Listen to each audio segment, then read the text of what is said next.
नीतीश कुमार ने बाबा साहेब के जो संविधान में अधिकार था, जो साहू जी महाराज ने सपना देखा था और तथागत बुद्ध ने कहा था बहुजन हिताय बहुजन सुखाय। कबीर जिसके लिए लड़ रहे थे, संत शिरोमणि रविदास महाराज जिन्होंने जीवन भर संघर्ष किया, और उसके बाद न जाने कितने बहुजन महापुरुषों ने, जिनका मैं शायद नाम भी न जानता हूँ, उत्तर से दक्षिण पूरब से पश्चिम, कितने महापुरुष होंगे जिनको मैं नहीं जानता हूँ। यही तो था साहू जी महाराज के सपनों का भारत, यही तो था फूले साहब का आंदोलन, यही तो था पेरियार का आंदोलन। इसीलिए तो अपनी बेहतरीन जिंदगी, शानदार नौकरी छोड़ के मान्यवर साहब साइकिलों पर निकले थे। इसी के लिए तो जगदेव बाबू ने अपनी कुर्बानी दी थी। इसीलिए तो सोनेलाल पटेल ने अपनी सारी हड्डियां तोड़वा ली थी। और इसी के लिए रामस्वरूप वर्मा, महामाना रामस्वरूप वर्मा ने सत्ता को लात मार दिया था। इसी के लिए तो शरद यादव ने अपनी जिंदगी कुर्बान कर दी। इसीलिए लालू यादव जेल खटते रहे। और इसीलिए मायावती जी आज भी, सोचिए किस तरह से बहुजन समाज ने मायावती जी को नहीं समझा, कर्पूरी ठाकुर को नहीं समझा, लालू यादव को नहीं समझा, शिबू सोरेन जेल जाते रहें। अब भी समझ जाइए, यही तो बहुजन समाज चाहता था, जो नीतीश कुमार ने कर दिखाया, तेजस्वी यादव ने कर दिखाया। जिसकी जितनी संख्या भारी उसकी उतनी हिस्सेदारी। वोट से लेंगे सीएम पीएम, आरक्षण से लेंगे एसपी डीएम। 100 में 90 शोषित है, 90 भाग हमारा है, धरती पर सारा अधिकार हमारा है। कौन नारा देता था? जगदेव प्रसाद, बिहार लेनिन। नीतीश कुमार ने वही कर दिया। तो सोचिए, मनुवादी मीडिया नीतीश कुमार का चरित्र हनन कर रहा है, कह रहा है कि वो वल्गर है, महिलाओं के खिलाफ है। दिलीप मंडल ने एक पोस्ट लिखा है, वो पढ़ के बताऊंगा। लेकिन उससे पहले वो सबसे बड़ा सवाल कि इनके पेट में दर्द क्यों हो रहा है। नमस्कार, मैं शंभू कुमार सिंह और आप देख रहे हैं नेशनल दस्तक।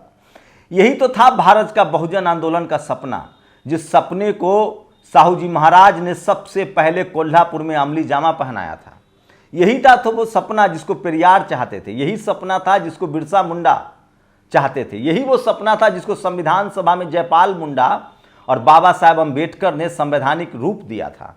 यही तो बात सपना था जिसको बीपी मंडल साहब ने अपनी सारी, मुख्यमंत्री बनने के बाद प्रधानमंत्री बन सकते थे, लेकिन वो मंडल कमीशन के चेयरमैन बने। और सोचिए इस सपने पर कैसे विश्वासाघात किया गया।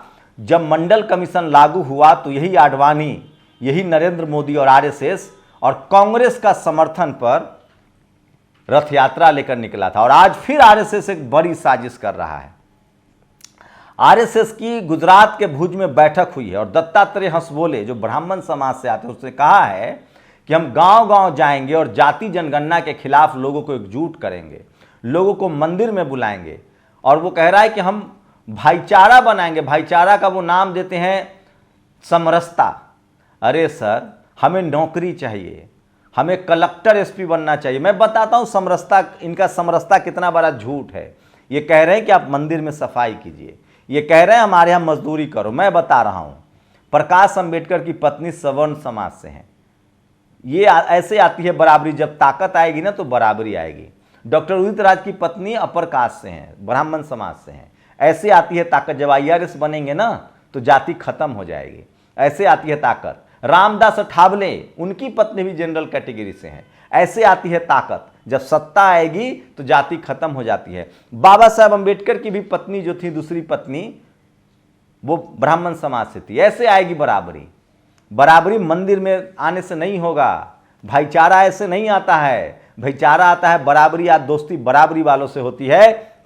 और बराबरी तब आएगी जब रामविलास जी की दूसरी पत्नी ब्राह्मण समाज से थी। ऐसे आता है बराबरी, जब सत्ता में आपका रसूख हो, धमक हो, तब सत्ता चलती है। सोचिए, बहुजन समाज को तय करना है। नीतीश कुमार ने लकीर खींच दी है। हम लोगों ने बड़ी बड़ी ऐतिहासिक गलती की है। हम लोगों ने राम मंदिर के नाम पर बीपी सिंह की सरकार को दोबारा सत्ता में वापस ना लाने दिया। हम लोगों ने लालू यादव को जेल जाते हुए देखा, हम कुछ न बोले। सोचिए, आज अरविंद केजरीवाल के साथ पूरा पार्टी खड़ी है। हम लोग शिबू सोरेन को जेल जाते हुए देखे, हम कुछ न बोल पाए। जगदेव बाबू को सड़कों पर मार दिया गया, हम तब भी चुप रह गए। सोनेलाल पटेल की सारी हड्डियां तोड़ दी गई, हम तब भी चुप रह गए। रामस्वरूप वर्मा जीवन भर संघर्ष करते रह गए, हम तब भी चुप रह गए। मान्यवर साहब के आंदोलन से जो मायावती निकली, जब उन्होंने बहुजन महापुरुषों को, बहुजन आइडियोलॉजी को जिंदा किया, तो हमने उन्हें सत्ता से बेदखल कर दिया। हम ही ने बेदखल कर दिया, अखिलेश यादव को बेदखल कर दिया, शिबू सोरेन को बेदखल कर दिया। क्यों? क्योंकि यही मनुवादी मीडिया इन नेताओं को बेईमान और भ्रष्ट कहती थी और हम मान लेते थे। लेकिन आज नदी में पानी बह गया है। आज बहुजन समाज जागरूक है, सचेत है, उसे पता चल गया है कि ये जो मनुवादी मीडिया है, ये जो मनुवादी हैं, इनके पेट में दर्द क्यों है, इनके छाती पर सांप क्यों लौट रहा है। इनको लग रहा है, ये सोचिए, याद कीजिए वो मंडल कमीशन का दौर, जब ये अखबार और टीवी वाले उसके खिलाफ बोलते थे कि मंडल कमीशन गलत है। आज खिलाफ नहीं बोलेंगे क्योंकि बहुजनों में एकता है, जागरूकता है, तो नीतीश कुमार को महिला विरोधी कहा जा रहा है। अरे भूल गए सीडी, किसकी किसकी, वरुण गांधी की सीडी पता है आपको? बता दें, सिंघवी की सीडी पता है? किसकी किसकी सीडी नहीं आई इस देश में? बाबू जगजीवन राम के बेटे को एक सीडी जारी करके मेनका गांधी नौकरी खा गई और बाबू जगजीवन राम प्रधानमंत्री नहीं बन पाए। ऐसे साम दाम दंड भेद।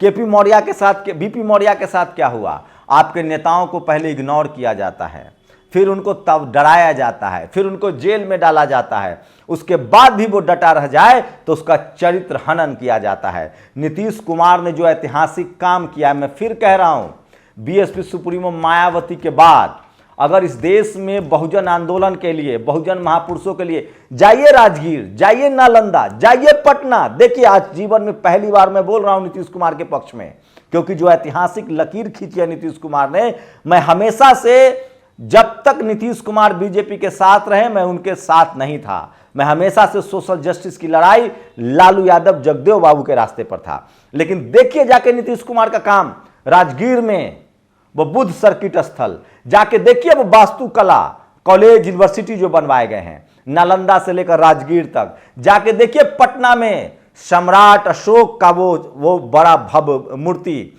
चंद्रगुप्त मौर्य की मूर्तियां, सम्राट अशोक कन्वेंशन सेंटर। नीतीश कुमार ने जो ऐतिहासिक काम किया है, जो बहुजन महापुरुषों को उन्होंने सम्मान दिया है, इसी से इनको पेट में दर्द है। और उस वहां तक तो ठीक था, 10% सवर्णों को आरक्षण मिला था, तब कोई दिक्कत हुई थी? कोई दिक्कत? मीडिया में हाहाकार मचा हुआ था, बहुत अच्छा हुआ। महिलाओं को रिजर्वेशन मिल गया, सिर्फ SC ST OBC महिलाओं को नहीं मिला, तो भी बहुत खुशियां की लहर बांटी चल रही थी। लेकिन जैसे नीतीश कुमार ने कहा कि 65% SC ST OBC को आरक्षण देंगे, शेड्यूल कास्ट का 16% 20% हो जाएगा, OBC का 27% जो है वो 42% हो जाएगा, शेड्यूल ट्राइब का बढ़ जाएगा, तो इनको पेट में दर्द हो रहा है। ये दरअसल SC ST OBC के अधिकारों के खिलाफ हैं। आप तय कीजिए, इस बार अगर आप लोग चूक गए 2024 में और इन 5 राज्यों में, तो आप चूक जाएंगे। इस देश को खड़गे जी को क्या बना दिया? कांग्रेसी दलित बना दिया। आज खड़गे चुप हैं, अब बोलना पड़ेगा। और ये हो रहा है लालू यादव है इसीलिए, ये हो रहा है नीतीश कुमार है इसीलिए, ये हो रहा है तेजस्वी यादव है इसीलिए, और इसी का सपना तो आप बुन रहे थे। अब बहुजन समाज की जिम्मेदारी है, एक एक आदमी जो फेसबुक, ट्विटर और सोशल मीडिया पर है, या जो गांव नेशनल दस्तक देखता है, 10 करोड़ लोग नेशनल दस्तक को हर महीने देखते हैं। आपकी नैतिक जिम्मेदारी है कि आप गांव गांव जाइए और बहुजन समाज को समझाइए कि तुमको SP DM कलेक्टर CM नौकरी चाहिए, सत्ता चाहिए। सोचिए ऐतिहासिक काम, 94 लाख परिवारों को 2-2 लाख रुपए नीतीश कुमार दे रहे हैं जो गरीब है। उन परिवारों को देने जा रहे हैं जिनके घर में ना नौकरी है, ना आय का कोई स्रोत है। 2 लाख रुपए फ्री ऑफ कॉस्ट, कोई ब्याज नहीं, कोई वापसी नहीं करनी है, ताकि वो अपने पैर पर खड़ा हो। और उसमें SC ST OBC जनरल सबको देखा जा रहा है। सोचिए मीडिया की बेईमानी। रवीश कुमार ने खबर खोजा है, कहा है कि देखिए जागरण क्या लिख रहा है कि 25% सवर्ण भी गरीब हैं।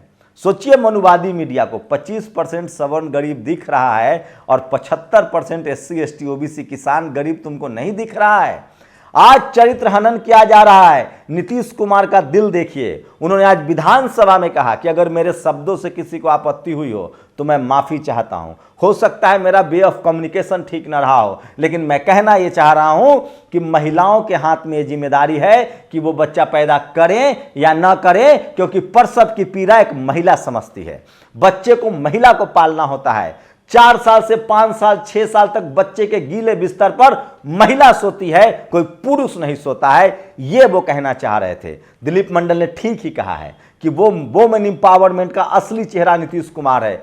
इस देश में लड़कियों को स्कूल नीतीश कुमार ने भेजा, साइकिल उन्होंने दी, महिलाओं को रिजर्वेशन लोकल बॉडी से लेकर पंचायत में, जिला परिषद में नीतीश कुमार ने दी। आप उनके नियत पर सवाल उठा रहे हैं। यही नीतीश कुमार, आज जाइए बिहार, एक भी लड़की आपको स्कूल के बाहर नहीं मिलेगी, क्योंकि मैट्रिक पास करने पर वजीफा, बीए पास करने पर वजीफा, एमए पास करने पर वजीफा। पुलिस में नौकरी महिलाओं को रिजर्वेशन अलग से है, तमाम नौकरियों में महिलाओं को रिजर्वेशन है। 1,20,000 टीचर बना दिए देश भर के लोगों को। आप नीतीश कुमार से सवाल पूछ रहे हैं। ऐतिहासिक काम किया है नीतीश कुमार ने। जब से नीतीश कुमार आरजेडी के साथ गठबंधन में आए हैं, और सबसे बड़ा ऐतिहासिक काम है आरक्षण, रिजर्वेशन को बढ़ाना और जाति जनगणना के आंकड़े जारी करना। मुझे तो डर है अब्राहम लिंकन की तरह या राजीव गांधी की तरह या इंदिरा गांधी की तरह कहीं नीतीश जी पर कोई हमला ना हो जाए। उनकी सिक्योरिटी का इंतजाम बहुजन समाज को करना चाहिए। मनुवादी बौखलाए हुए हैं। और सोचिए, आरएसएस कह रहा है कि हम देश भर में धरना, मतलब लोगों को जोड़ेंगे जाति जनगणना के खिलाफ। मैं फिर कह रहा हूं, इस देश में विद्या बिन गति गई, गति बिन मति गई, मति बिन व्यापार गया, व्यापार बिना तुम शूद्र कहलाए। एक ऐसा मुख्यमंत्री मिला है जो डंके की चोट पर एससी एसटी ओबीसी के संवैधानिक अधिकारों की बात कर रहा है। आपने इस देश में शिबू सोरेन को हराया, आपकी गलती थी। आपने इस देश में कर्पूरी ठाकुर को हराया, आपकी गलती थी। आपने बीपी सिंह को हराया, आपकी गलती थी। आपने लालू यादव को हराया, आपकी गलती थी। आपने मायावती जी को हरा दिया, आपकी महा गलती थी। आपने अखिलेश यादव को हरा दिया। आप अगर अब भी नीतीश कुमार के साथ खड़े नहीं हुए तो मैं लिख के दे रहा हूं, आपकी आने वाली नस्लें लाचार, बेबस और बेरोजगार हो जाएगी। और अब कोई बहुजन नेता या कोई दल अब सोशल जस्टिस की बात करने की हिम्मत नहीं जुटाएगा। इसलिए 2024 में मौका है और इन 5 राज्यों में मिलीजुली सरकार बनाइए। राजस्थान, मध्य प्रदेश, छत्तीसगढ़, तेलंगाना, मिजोरम में गैर कांग्रेसी, गैर बीजेपी सरकार बनाइए। और एससी एसटी ओबीसी के लोगों को सावधान रहना चाहिए और ये मनुवादी मीडिया का खिलाफ कीजिए। ये लोग आपके खिलाफ हैं, ये आपके अधिकारों के खिलाफ हैं। अरे जो आपको चपरासी नहीं बनने देना चाहता है वो आपको चीफ जस्टिस बनने देगा। आज ये लगा है, जब डर लगने लगा है तो रेबरी बटने लगा है। आज ये कह रहे हैं कि हम समरसता अभियान चलाएंगे, हम भाईचारा अभियान चलाएंगे, हम मंदिर बुलाएंगे। अरे बनाओ हमें मंदिर में ट्रस्टी। 2 राम मंदिर के ताले की चाबी हमारे पास, 2 दान पेटी की चाबी हमारे पास। ये सब सगुफा मत छोड़ो। चढ़ावा हम भी चढ़ावा चढ़ा रहे थे, चढ़ाएंगे, लेकिन हमारे नस्लों को, हमारे बच्चों को पढ़ाई लिखाई, दवाई, नौकरी, बिजनेस चाहिए। बहुजन समाज के लोगों जान लो, अंतिम मौका है। फिर कोई नीतीश कुमार बनने की हिम्मत नहीं करेगा अगर इस बार आप नीतीश कुमार के साथ खड़े नहीं हुए, लालू यादव के साथ खड़े नहीं हुए, तेजस्वी यादव के साथ खड़े नहीं हुए। जैसे तमिलनाडु की जनता स्टालिन के साथ खड़ी है, उदयनिधि के साथ खड़ी है। और पूरे देश में बहुजन समाज को खड़ा होना होगा। और 2024 में और कुछ नहीं चाहिए। मायावती, नीतीश कुमार, लालू यादव, हेमंत सोरेन, अखिलेश यादव, उदयनिधि स्टालिन, ये बहुजन समाज के नेता एकजुट हो जाएं तो इस देश में बहुजनों की सरकार बनेगी।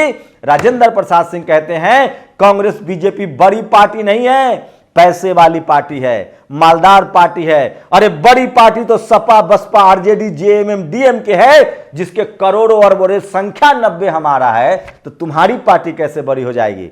बहुजन समाज के लिए अंतिम मौका है। अगर पहले वाली गलती की, पहले टीवी अखबार नहीं था, टीवी अखबार को मानते थे, आपके नेता को चोर, भ्रष्ट, करप्ट घोषित कर दिया जाता था, चरित्रहीन घोषित कर दिया जाता था। आज वही हो रहा है नीतीश कुमार के साथ। मजबूती से खड़े होइए, नहीं तो फिर 1000 साल तक कोई सोशल जस्टिस का नाम लेने वाला धरती पर पैदा नहीं होगा। आप लोग इस वीडियो को शेयर कीजिए, घर घर तक पहुंचाइए, बहुजन समाज को जागरूक कीजिए। और जो भी नेशनल दस्तक को देखने वाले हैं वो एक एक आदमी जाके समाज को जागरूक करे कि आपको संवैधानिक अधिकार चाहिए, जो बाबा साहेब ने सपना देखा था, जो जयपाल मुंडा ने सपना देखा था, जो तथागत बुद्ध ने देखा था, कबीर ने देखा था, रविदास जी महाराज ने देखा था, जो पेरियार ने देखा था, रामस्वरूप वर्मा ने देखा था, मानवर कांसी राम ने देखा था, जो सपना जगदेव बाबू ने देखा था, जो सपना अंकली ने देखा था, जो करुणानिधि ने देखा था, और जिस सपने के लिए लालू यादव जेल खट रहे हैं, जिस सपने के लिए मायावती जी संघर्ष कर रही हैं, जिस सपने के लिए नीतीश कुमार ने ऐतिहासिक फैसला किया है, इस वीडियो को शेयर कीजिए, घर घर तक पहुंचाइए और अपने सामाजिक संवैधानिक अधिकारों के लिए सचेत होइए। शुक्रिया।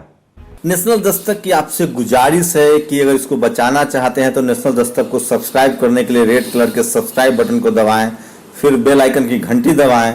नेशनल दस्तक को बचाने के लिए बहुत जरूरी है कि हर खबर को शेयर करें, लाइक करें, कमेंट जरूर करें।